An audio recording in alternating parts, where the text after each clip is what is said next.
Le mouvement populaire face à la politique du président, mise en œuvre par votre majorité, semblerait curieusement se solder par un timide retour de confiance dans l'opinion en votre faveur. Nous souhaiterions donner l'interprétation des députés communistes de ce paradoxe. Vous gérez cette crise avec une extrême dureté, en cadenassant la consultation des Français par l'éviction de la Commission nationale du débat public pour qu'aucune des revendications sociales ne soit prise en compte. Monsieur Villefranc.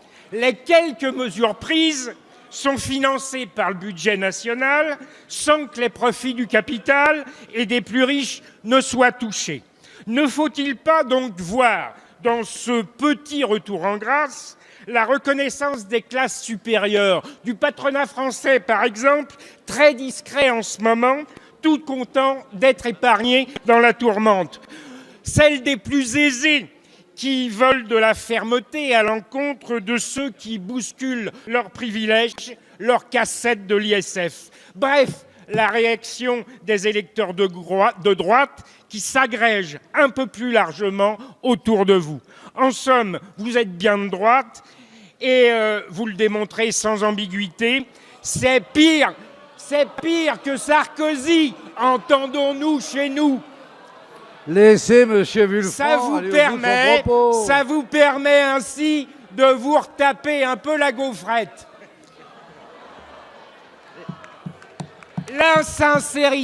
L'insincérité du débat et les conclusions de droite que vous préparez en matière de retraite, en matière de service public de la santé, ne vous prépare-t-il pas et ne prépare-t-il pas les Français à une prochaine grande désillusion pour une majorité de nos concitoyens? Bravo.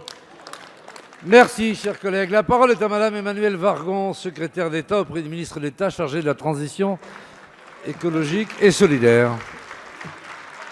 Monsieur le Président, Mesdames et Messieurs les députés, Monsieur le député Villefranc, vous mettez en cause la sincérité du grand débat. La sincérité du grand débat, c'est 1,2 million de personnes, 1,2 million de personnes qui sont allées sur le site.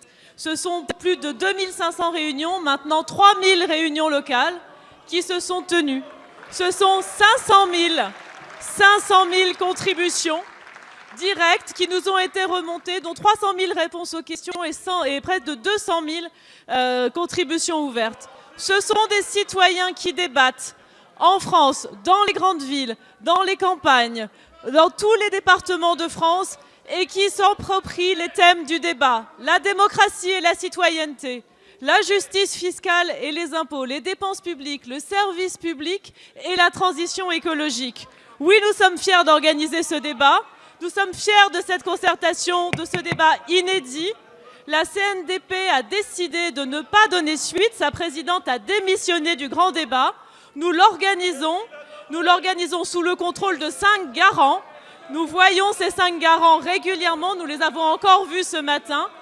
Ce débat anime les Français. Ce débat a été plébiscité. Nous aurons au bout de ce débat et nous prendrons les décisions qui conviennent. Je vous remercie.